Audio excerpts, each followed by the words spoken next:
Hello, Simon Rainier, Links Armatory out of Kamloops, British Columbia. It's that time of year. It's spring. I don't know about where you live, but where I live, what that usually translates into is first thing in the morning, it's about 0 degrees, and by about 2 or 3 o'clock, it's about 25 degrees. And we run into a very simple problem. How do you dress for that without either freezing to death in the morning or boiling in the afternoon while still not having to carry a whole extra outfit with you? There is a solution.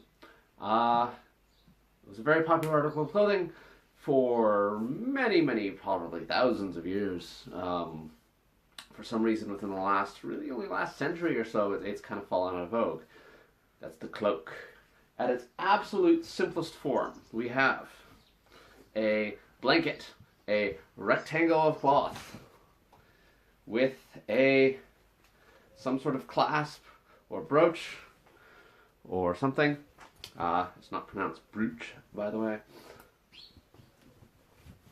You take a quarter, you pin it up to your shoulder, and you have, with some slight tweaking, a very stylish cloak. This is kind of a cloak I almost think of as like sort of a Dark Ages style based on like drawings and stuff, so take that with a grain of historical salt.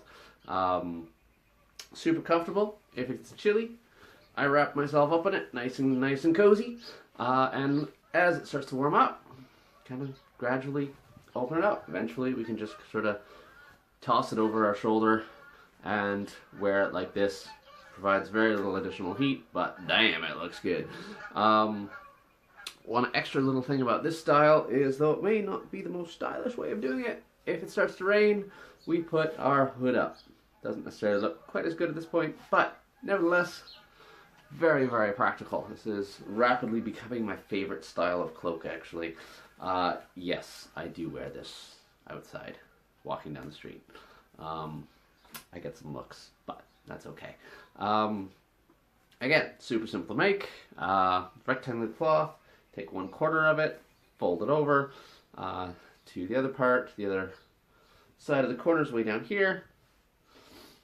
Yeah, super simple, super practical, slides on and off. This is a penannular brooch that I picked up, I think, off Cult of Athena once upon a time. Very happy to have a use for it finally. Next up, if we're getting slightly more fancy, and kind of looking at almost the more sort of medieval style, we kind of can tailor it a little bit. This is a half circle that you cut another neck hole into. Swing it around. There's a little dirt on the shoulder, so it fits properly there. We have a nice button that I've just made out by rolling up a piece of scrap fabric. Again, stylish, practical, simple, and once again we are fastened at our dominant shoulder, and we can also toss it over our shoulder again and go about our business when it starts getting warm or when we need to fight. This one's also big enough, I can just slip it over my head if I want to. Again, super practical, super classy. We start getting into a little more fanciful kind of designs. We have something where I've put a collar on this one. The way I wear this one is we can toss it over the shoulders and wrap it around ourselves this way, but the way it's really more meant to be worn is we take our dominant shoulder and we actually tie it on underneath, and you see this is kind of a Renaissance style. No shocker here. This is the one of the cloaks I wear when I'm doing rapier fighting. Not so much as a fighting cloak. It's a whole nother method, but just because it's stylish and cool, and if I'm holding a dagger out in this hand, I can drape the cloak thusly, and it provides a bit of a mysterious targeting area around my flank, which is always good. Yeah, I have one more cloak here. This is actually my fighting cloak. It's a lot heavier than the other ones. Again, toss it over. Again, I like wearing it with the one shoulder down. I think this just looks really cool for, you know, out in the rain. It's not necessarily the most practical, but I think it's cool. So, the thing I like about this cloak is because of the way it swishes around quite lovely. Most of the fencing manuals don't really show that, but it's fun, so yeah, I do it.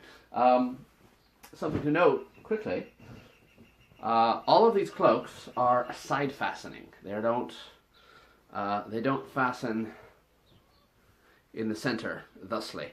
And there's two basic reasons for that. I looked through a whole bunch of different manuscript pictures. If you go to museum miniatures, I'll link it down below. Manuscript miniatures, manuscriptminiatures.com.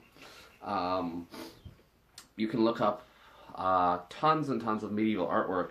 And so I looked through the tag of cloak, and the ratios, while front fastening cloaks were definitely a thing, side fastening cloaks are by far the most common.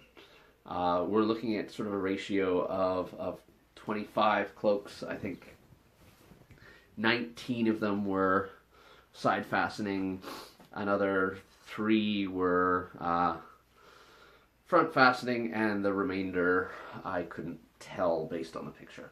So, and that's not exact numbers, but that's approximate.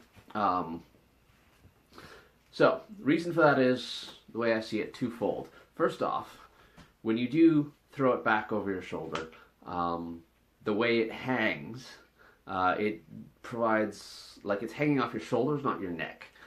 As wearing, if we're just kind of switch this around, wearing it this way, if it's behind me, I can feel the pressure on my neck. Now it's not choking me, but it is slightly inconvenient. So we don't like that. This is far more comfortable to wear it this way, and honestly, even more swanky if you have kind of the. You may have noticed a lot of this is about the style of the thing. I like the style of the thing. The other reason for that, I believe, is if you need to be doing something with a free hand, if it's fastened on the side, you just have your dominant hand kind of poke out the side, and you're not having to sort of like open up the cloak to do anything, which would let body heat out. Very practical as well as stylish. So if you are interested in wearing cloaks and making cloaks, check out some patterns. You can find them online easily enough, or at the very least, try to work with making it side fastening over front fastening. It is much better that way. Furthermore, a big thing I see online every now and then is, why aren't cloaks fashionable anymore? I can't answer that, honestly. I can't answer why they're not fashionable. They're really cool to wear. I think partially with modern textiles and whatnot, it became easier to make fitted jackets as opposed to sort of a more one-size-fits-all cloak. Having said that, do you know how you make them popular again? You start wearing them. You provide the demand for more cloaks. And I think that's something that's very doable. And I've started doing it. I think my students might have started doing that as well, since I showed up to class one day in a cloak. And so forth.